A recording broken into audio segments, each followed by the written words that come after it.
네, 오늘은 우리 지난번에 살펴보았던 팔복 이후에 산상수훈 말씀을 계속 살펴보려고 합니다. 오늘은 하나님의 막과 습가를 내야 합니다라는 제목으로 여러 말씀을 나누려고 하는데요. 우리 마태복음 5장 13절에서 16절 말씀인데 저와 여러분이 한 절씩 교독하도록 하겠습니다. 제가 먼저 읽겠습니다. 너희는 세상의 소금이니 소금이 만일 그 맛을 잃으면 무엇으로 짜게 하리요? 후에는 아무 쓸데없어 다만 밖에 버려져 사람에게 밟힐 뿐이니라.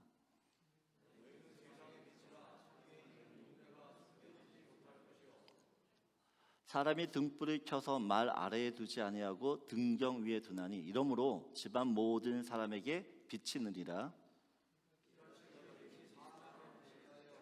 그들로 너희 착한 행실을 보고 하늘에 계신 너희 아버지께 영광을 돌리게 하라. 아멘. 산상수훈은 예수님을 따르는 제자들에게 하시는 말씀입니다. 다시 말해서 예수를 믿는 크리스찬들이 이 세상에서 어떻게 살아야 되는지에 대한 삶의 규범 또한 원칙, 원리, 기준 그것을 이야기하고 있습니다. 예수님께서 팔복으로 이 산상수훈을 시작하셨어요. 어떤 면에서 이 8가지의 복은요 산상수훈의 요약본이라고 말씀드렸어요. 요약본. 예수님께서 이 팔복을 통해서 하나님 나라 천국을 소망하는 사람들은 이 땅에서 어떻게 살아야 되는지 그 자세와 태도, 마음가짐에 대해서 이야기했다라는 것이에요. 팔복은 8개의 복이 따로따로 분리되어 있지 않습니다.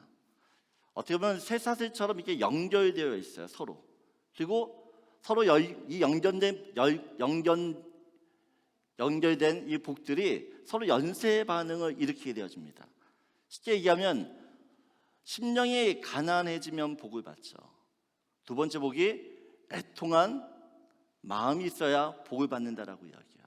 다시 이야기하면 심령이 가난해질 때 애통한 복이 이루어지는 것이에요. 그냥 심령이 가난해지지 않는데 애통하다 심령이 가난할 때 애통한 마음을 갖게 되는 것이고 애통한 마음을 갖게 되어질 때 온유해지는 것이고 온유해질 때 의에 목마른 사람이 된다라고 이야기하는 것이죠. 첫 번째 복이 이루어져야지만 두 번째 복이 이루어져야지만 세 번째, 네 번째, 다섯 번째, 여섯 번째, 일곱 번째, 여덟 번째 복까지 이루어진다라는 것이에요. 특별히 이 팔복은 크게 2가지 복으로 나뉘어진다라고 말씀드렸어요. 첫 번째 복과 네 번째 복까지는 하나님을 향한 마음이에요. 그리고 5번째에서 8가지의 이 복은 이웃을 향한 마음입니다. 우리가 하나님 사랑, 이웃 사랑이 우리 예수를 믿는 사람들이 가장 크게 지켜야 될 계명이라고 이야기해요. 예수님께서는 이 팔복을 통해서 하나님 사랑, 이웃 사랑에 대한 마음들을 그대로 이야기하고 있다는 것입니다. 여러분, 이 하나님에 대한 마음들이 채워지지 않으면 결단코 이웃을 향한 마음으로 나아가지 못해요. 하나의 마음으로 채워지지 않는데 이웃을 향하는 마음, 이웃을 사랑하는 마음이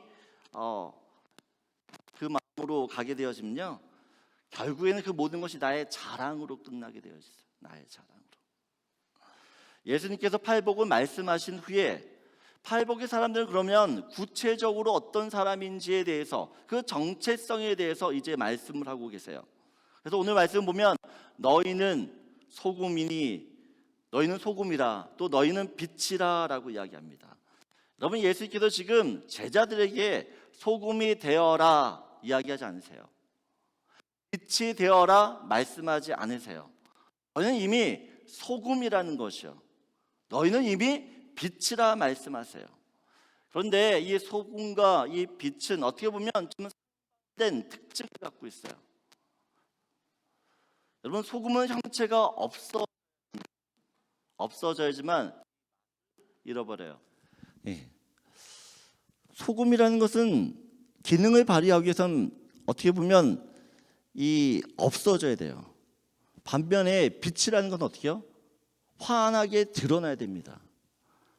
여러분, 그럼 없어지라는 소리예요? 드러나라는 소리예요? 예? 없어져야 됩니까? 아니면 드러나야 되는 것이에요. 오늘은 소금과 빛이라는 성도의 정체성에 대해 좀 살펴보기를 원해요. 여러분, 소금은 음식 맛을 내기 위해서 반드시 필요한 양념이죠. 없어서는 안 됩니다. 소금이 제 역할을 하기 위해서는 식재료에 어떻게 보면 잘 녹아져야 돼요. 음식 재료 하나하나 잘 스며들어야지만, 골고루 스며들어야지만 맛이 깊어집니다. 여러분, 소금이 음식 안에 있을 때에 그 존재감의 빛을 발해요. 소금 혼자 가만히 덩그러니 있으면 아무런 존재감이 없다라는 것입니다. 그래서 예수님께서도 지금 너희는 소금이니 말씀하시지 않으시고요, 너희는 세상의 소금이니라고 이야기해요. 세상의 소금이라고 이야기합니다. 소금이 음식 안에 있어야 되듯이 크리스천들 또한 어떻게 해요? 성도들 또한 세상에 있어야지만 빛이 난다는 것입니다. 여러분, 예수님께서 베드로와 요한과 야고보를 데리고 높은 산으로 올라가세요.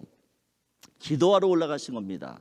그때 예수님의 모습이 기도하는 중에 영광스러운 모습으로 바뀌어요.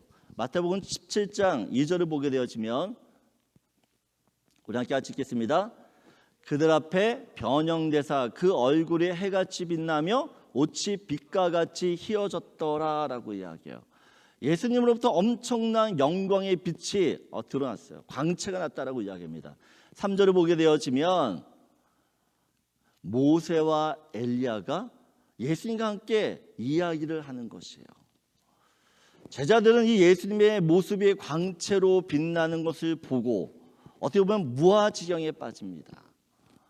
예수님이 변화되는 이 사건은요, 장차 예수님이 십자가에서 죽으시고 부활하셨을 때의 모습을 어떻게 보면 보여주고 있는 것이에요.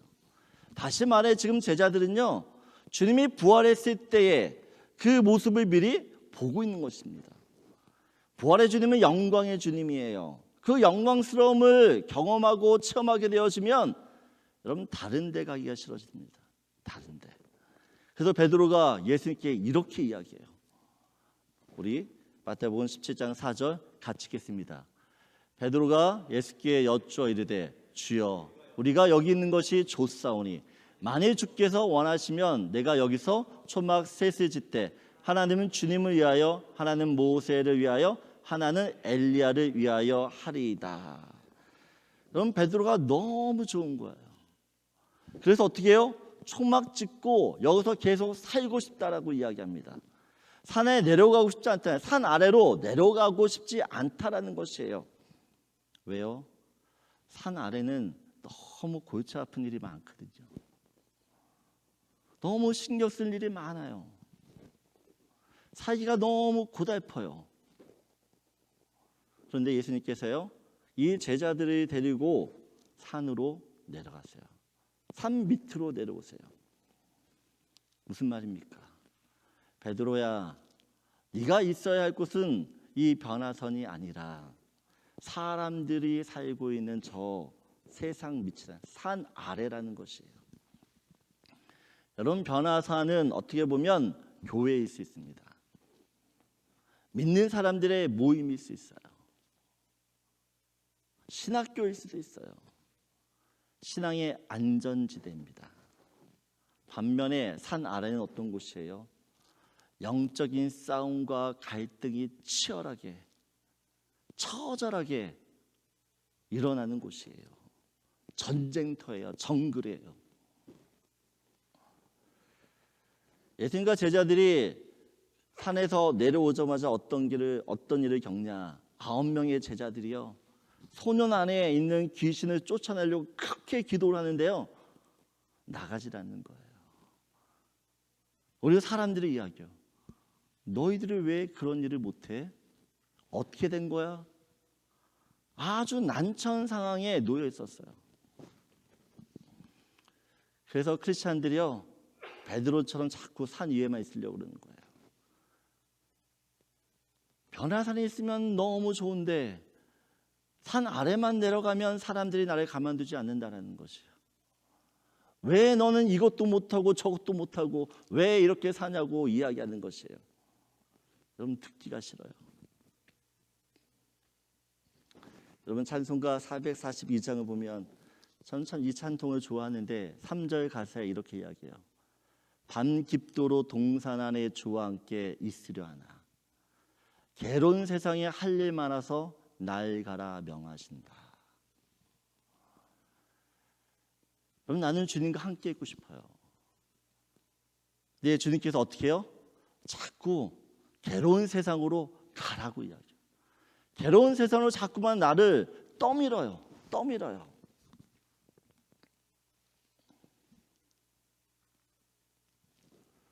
주님이 우리가 싫어서 억지로 보내는 게 아니에요. 주님도 우리와 정말 함께 머물고 싶으세요. 그리고 우리를 보내는 저 세상이 마냥 기쁘고 행복하고 좋은 일만 있는 곳이라는 곳이 아니란 걸 알아요. 저 세상에는 정말 힘들고 어렵고 슬프고 아프고 고통스러운 일들이 많은 세상이라는 것이죠. 괴로운 세상이라는 것이에요. 주님이 더 잘 알아요. 더 잘 알고 계세요. 그럼에도 불구하고 어떻게 해요? 가라는 것이에요. 여러분, 괴로운 세상으로 우리를 떠미시는 주님의 마음이 더 괴롭다라는 거 아세요? 주님의 마음이 더 아파요. 그런데 어떻게 해요? 가라는 것이에요. 가라. 왜 우리를 가라고 이야기하십니까? 할 일이 많기 때문에 그래요. 우리를 통해서 주님이 하실 일이 많기 때문에 괴로운 거 알지만 고통스러운 거 알지만 그래도 가라고 말씀하세요.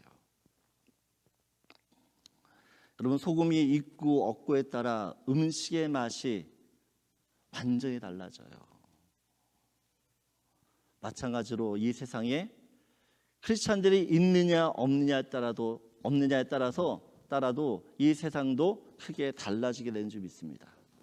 그럼 어떻게 해야 성도들이 이 세상을 달라지게 할 수 있냐는 것이에요. 어떻게 이 세상을 변화시킬 수 있냐는 것입니다. 어떻게 이 세상을 살기 좋은 시대, 살기 좋은 세상으로 만들 수 있냐는 것이에요. 소금처럼 잘 스며들어야죠. 소금처럼 성도들이 이 세상에 잘 스며들어야 됩니다. 그러려면 소금의 형체로 남아있으면 안 돼요. 여러분, 음식 안에 소금이 보여요. 그 음식이 어떨까요?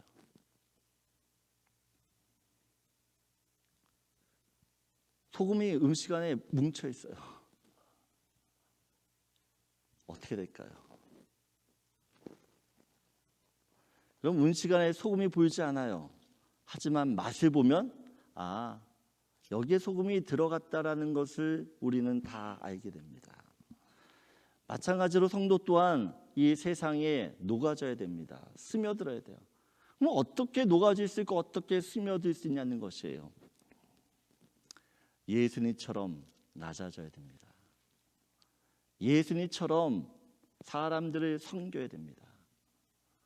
예수님처럼 다른 사람을 위해서 내 목숨을 내어줘야 됩니다. 한마디로 죽으란 얘기입니다. 여러분, 나라는 존재, 형체가 그대로 남아있으면 절대로 이 세상은 살만 나는 세상으로 바뀌지 않아요. 그러나 내가 죽게 되어지면 내 안에 예수가 살 것이고 그 예수가 살면 이 세상은 반드시 살기 좋은 나라로, 살기 좋은 세상으로 바뀌게 될 줄 믿습니다. 아멘이세요? 우리가 죽어야 돼요. 여러분, 소금 때문에 십자자들이 자기들의 고유의 맛을 내면서도 하나로 어우러져요. 성경은 이것을 화평이라고 이야기합니다. 우리가 예수를 믿게 되면 새로운 피조물이 된다라고 이야기하는데 주님께서 우리의 새로운 피조물로 삼으신 이유가 있다는 것이에요. 우리 고린도후서 5장 18절 19절을 보게 되어지면 우리 한번 같이 읽겠습니다. 모든 것이 하나님께로서 났으며 그가 그리스도로 말미암아 우리를 자기와 화목하게 하시고 또 우리에게 화목하게 하는 직분을 주셨으니 19절 곧 하나님께서 그리스도 안에 계시사 세상을 자기와 화목하게 하시며 그들의 죄를 그들에게 돌리지 아니하시고 화목하게 하는 말씀을 우리에게 부탁하셨느니라. 여러분, 새로운 피조물, 그 새로운 피조물은 어떤 사람이냐라고 이야기할 때 화목하게 하는 사람이라고 이야기합니다. 전 지사님, 예수님께서 지사님을 어느 날 찾아왔어요. 그리고 이런 부탁을, 지사님 이거 꼭 들어줘야 돼. 이거 정말 들어줘야 돼. 그러면서 이야기하는 것이에요. 이거 꼭 들어준다. 꼭 들어주기를 원한다는 것이에요. 근데 그 일이 무엇이냐? 이 세상을 살면서 화목하게 하는 일이라는 것이에요. 화목하게 하는 일을 꼭 어떻게 해요? 해줬으면 좋겠다는 것이에요. 무슨 일이 있어도 일을 꼭 해줬으면 좋겠다라고 부탁하면 지사님 어떻게 하실 거예요? 해야죠. 여러분, 예수를 믿는 사람이라면 모든 사람들이 이 일을 해야 돼요. 화평케 하는 일, 화목케 하는 일. 그런데 그 일은요, 예수님처럼 자신을 희생할 때만 이루어져요. 가정에서 화평을 화목하게 하려면 어떻게 돼요? 여러분, 내가 죽어야 돼요. 남편이 먼저 죽기를 바라지 마세요. 남편은 안 죽어요. 아내가 죽으면 남편도 죽을 줄 믿습니다. 아멘을 안 하시네요. 그런 남편도 똑같아요. 아내가 죽을 거라 생각하지 마세요. 내가 죽으면 아내가 죽어요. 아멘이십니까? 어디든 그래요. 어디든. 여러분, 예수를 믿는 우리들 때문에 사람들 사이에 갈등이 있고 분쟁이 있는 곳에 예수 믿는 사람이 들어가면 해결이 되어야 돼요. 차별이 있고 억압이 있었는데 예수를 믿는 내가 들어가기 때문에 어떻게 해요? 평등한 일이 벌어져야 되는 것이에요. 예수를 믿는 우리들 때문에 가난과 질병이 줄어들어야 돼요. 여러분, 그래서 기독교가 들어간 나라마다 사회가 계몽이 돼요. 그 대표적인 나라가 우리나라예요. 여러분, 110년 전에 우리나라가 어떤 지경에 있는지 아셨어요? 어떤 지경이? 여러분, 선교사님들이 와서 하는 말이 기록에 보면 참 암담하다라는 것이에요. 어디서 어떻게 손을 대야 될지 모르겠다라고 이야기해요. 그 선교사님이 우리나라에서 어떻게 해요? 희생하셨어요. 피 흘리셨고 또한 자기 목숨을 다 희생했어요. 그런 희생 때문에 어떻게 보면 우리나라가 잘 살게 된 것이에요. 저는 여기 계신 모든 성도님들이 소금이 되길 원합니다. 세상에서 소금이 되셔야 돼요. 세상에서. 믿지 않는 사람들 그 안에서 소금의 역할을 하셔야 돼요. 맛을 내셔야 된다는 것이에요. 맛을. 주님은 여러분을 통해서 이 세상이 아름답게 변화되어지기를 원하시는 줄 믿습니다. 그 일을 우리가 이루셔야 되는 것이에요. 두 번째로 14절입니다. 우리 14절 말씀 다시 한번 같이 읽겠습니다. 너희는 세상의 빛이라 산 위에 있는 동네가 숨겨지지 못할 것이요 라고 합니다. 예수님께서 말씀하세요. 너희는 세상의 빛이라. 여러분, 빛은 언제 필요합니까? 어두울 때입니다. 어두울 때 빛이 필요해요. 그래서 빛의 가장 큰 역할, 사명은 주변을 환하게 비추는 것이에요. 환하게. 성경에서 빛은 진리입니다. 진리는 어떻게 보면 곧 기준이라고 이야기했어요. 기준. 너희는 세상의 빛이라 하는 이 말씀은 어떻게 보면 너희는 이 세상의 기준이 되라고 말씀하시는 것이에요. 이 세상에 너희는 기준이 되라고 이야기하세요. 여러분, 우리가 세상의 기준이 될 수 있는 이유는 우리가 잘나서가 아니에요. 네 안에 계신 예수 그리스도께서 기준이 되어 주시기 때문에, 그 기준을 보고 살고 있기 때문에 어떻게 해요? 우리 보고 말씀하시는 거예요. 여러분, 바닷가에 가면 등대가 있습니다. 등대는 바닷가의 가장 중요한 위치에 가장 잘 보이는 곳에 세워져 있어요. 왜냐하면 등대의 역할은 방향을 찾지 못하고 헤매고 있는 배들, 그 배들에게 빛으로 기준을 보여주는 것이에요. 바다의 배들은 이 등대에 비추는 빛을 기준으로 삼아 어떻게 해요? 항로를 재설정하고 항구로 찾아와요. 이런 등대는 어떤 경우에도 절대 움직이는 법이 없습니다.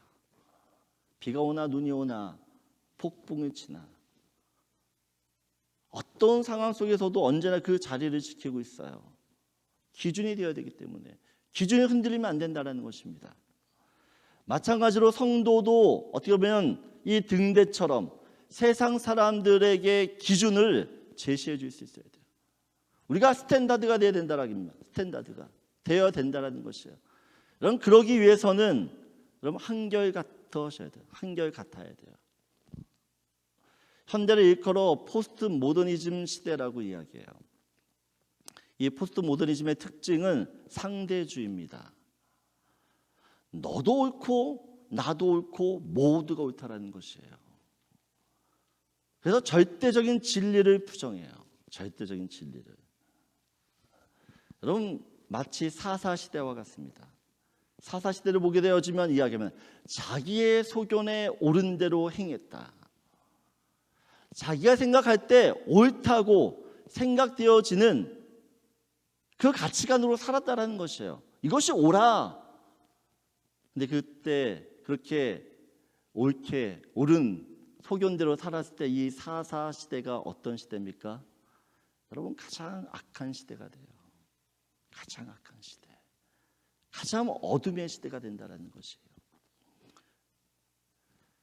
여러분, 우리가 너도 옳고 나도 옳고 다 옳아. 그래서 이 세상이 지금 어떻게 되었습니까? 더 좋아졌어요? 옛날보다 사이가 더 좋아졌습니까? 아니면 더 무서워졌습니까?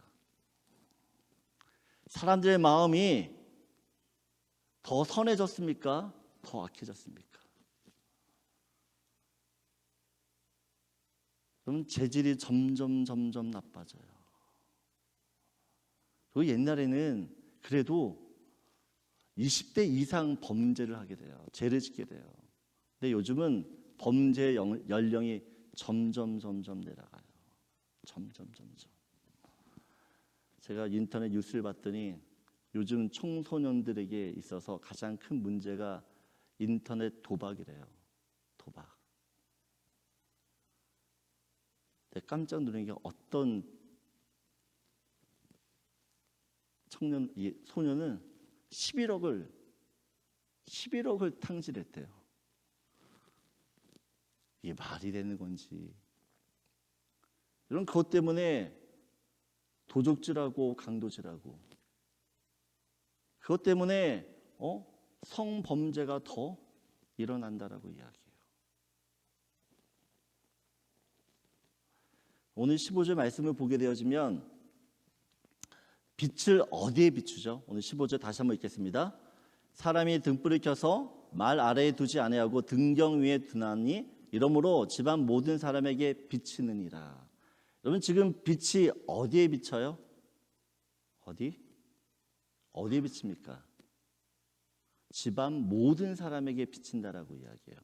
16절을 보게 되어지면 이같이 너희 빛이 사람 앞에 비치게 하여라고 해요. 여러분, 왜 빛을 사람한테 비출까요? 왜 사람한테 빛을 비추냐는 것이에요. 사람들이 그동안 어두워서 보지 못했던 죄악들을 보라고 비추는 거예요. 여러분, 다메섹 도상에서 바울이 하늘에서 빛을 비춰요. 그 빛으로 말미암아 어떻게 해요? 그동안 자기가 보지 못했던 죄성을 보게 되어져요. 죄악된 모습을 깨닫게 되어집니다. 여러분, 빛이라는 것은 어둠을 물러가게 하는 동시에 어둠에 가려졌던 그 죄악들을 드러내게 해요. 여러분, 죄악이 드러나야지만 어떻게 해요? 죄에서 돌이킬 수 있게 되는 줄 믿습니다. 여러분, 그래서 빛이 있는 곳에 생명이 있다라고 이야기해요. 빛이 있는 곳에. 그 생명의 빛을 비추는 것이 우리의 사명이에요. 사명.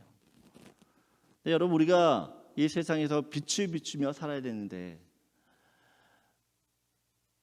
내가 형통할 때만, 내 인생이 평안할 때만 빛을 비추는 게 아니에요.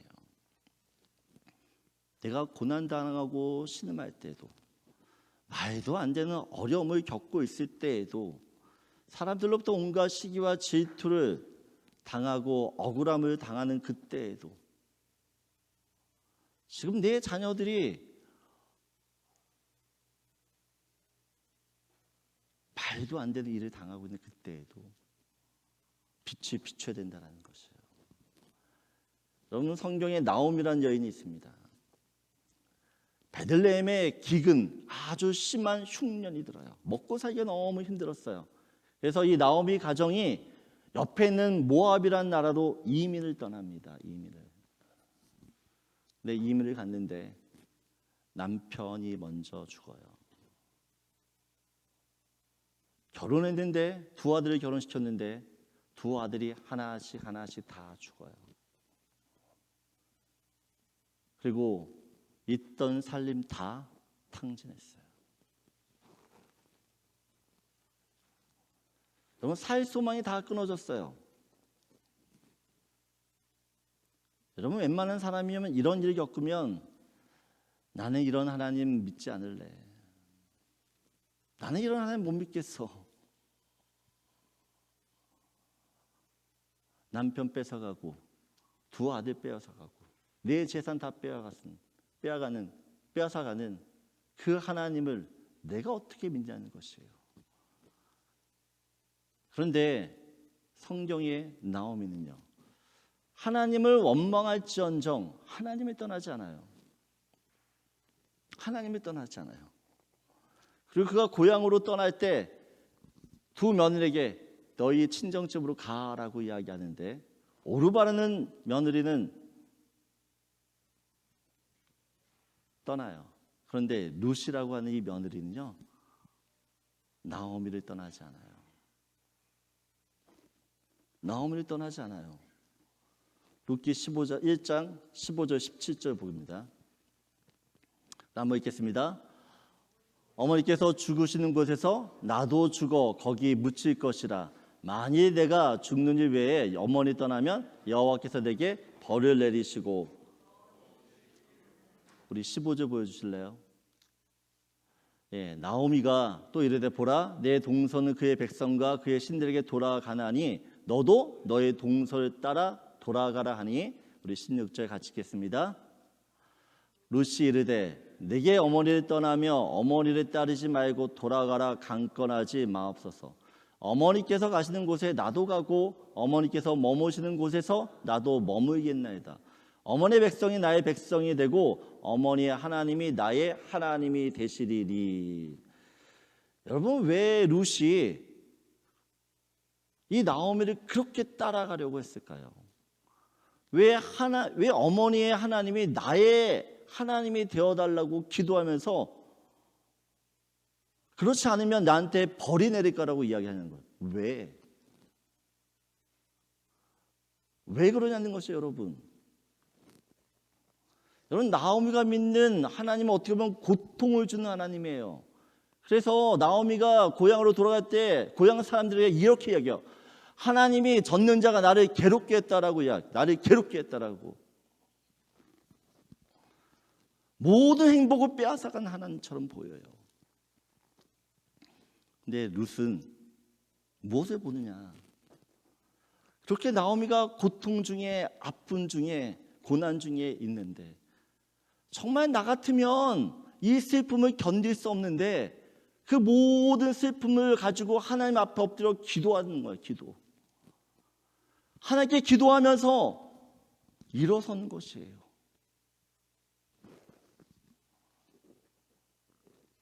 야, 나는 저 정도면 저런 하나님 난 믿지 못할 텐데 우리 어머니는 저런 심한 일을 당하고 하나님 앞에 엎드려 기도해. 기도하고 다시 일어나서 산다는 것이에요. 고난이 심하면 심할수록 어떻게 나오면 하나님은 더 붙들어요. 그 고난과 슬픔과 아픔을 그리고 이겨내요. 그리고 당당하게 살아요. 나오미는, 이 룻은요, 고난을 이기는 나오미를 보는 거예요. 고통을 이기는, 그 슬픔을 이기는. 근데 무엇 때문에 이기냐는 것이에요. 하나님이 그에게 힘을 주시기 때문에 이기는 것이에요. 그래서 룻은 보는 거예요. 아, 고난 중에 고통 중에도 나를 버리시지 않는, 우리의 어머니를 버리시는 하나님, 그 하나님이 진짜 하나님이라는 것이에요. 고통 중에서 나를 살리게 하는 그 하나님이 진짜 하나님이라는 것이에요. 그래서 따라가는 것이에요. 그래서 여러분, 성도는 어떤 사람이냐?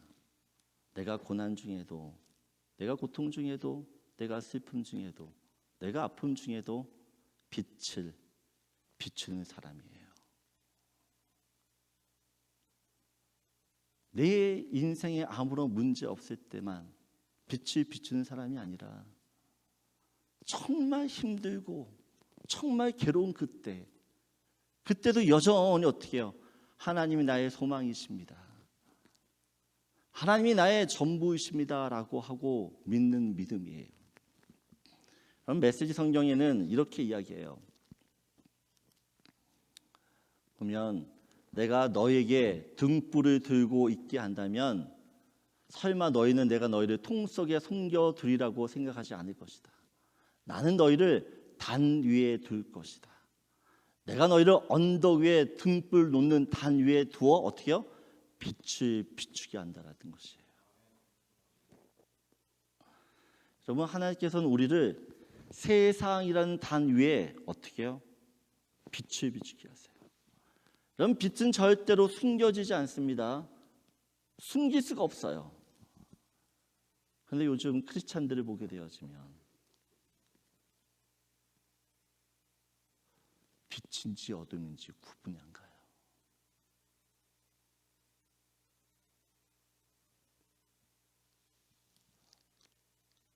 분명히 세상의 빛이라고 이야기하는데 그 빛은 숨겨지지 않는다라고 이야기하는데 사람들이 교회 다녔어? 라고 묻는 것이에요. 오히려 사람들이 빛을 볼까 봐 칭칭칭칭 감싸고 있나 봐요.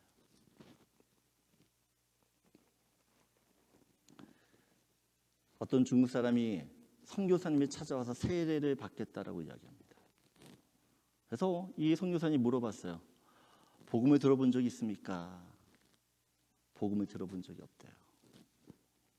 그런데 왜 세례를 받으려고 하느냐라고 했더니 우리 동네에 아무개가 있는데 그 사람을 통해 나는 복음을 받다라는 것이에요. 그 사람 믿는 예수를 나도 믿고 싶다라는 것이에요.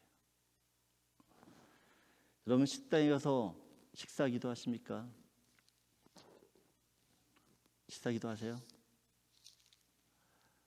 대화 중에 집사님, 권사님 호칭을 부르세요? 여러분, 그때부터 사람들이 여러분들을 지켜볼 거예요. 여러분들 지켜볼 거예요. 어떤 말을 하는지, 어떤 행동을 하는지. 여러분, 식사를 마치고 계산하실 때 적어도 팁 15% 이상은 주셔야 돼요. 그러지 않으려면 식사기도 하지 않는 게 낫습니다. 오늘 16절을 보게 되어지면 이같이 너희 빛이 사람 앞에 비추게 하여 그들 너희 착한 행실을 보고라고 합니다. 너희 착한 행실을 보고 하나님이 하늘에 계신 너희 아버지께 영광을 돌리게 하라라고 이야기해요. 여러분, 착한 행실이 곧 빛을 비추는 모습이에요. 착한 행실이란 다시 이야기하면 하나님의 말씀에 순종하는 모습이에요. 여러분, 우리가 빛이라고 하는 이 사실은 개인적인 차원에 머무르는 것이 아니에요. 우리가 빛이라는 사실은 이제는 교회 차원의 문제이고, 또한 이것은 하나님의 이름을 드러나는 차원으로 어떻게 해요? 올라가는 것이에요.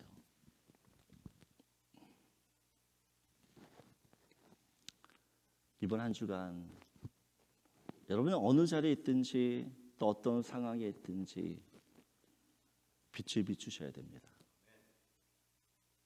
여러분의 말을, 여러분의 행동을,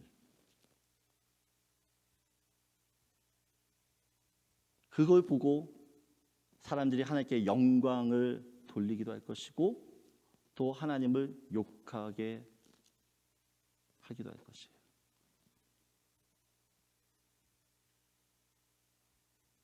세상의 빛이라는 것, 세상의 소금이라는 그 정체성을 잊지 마시고 그렇게 살 수 있도록 내 안에 계신 성령님을 의지하고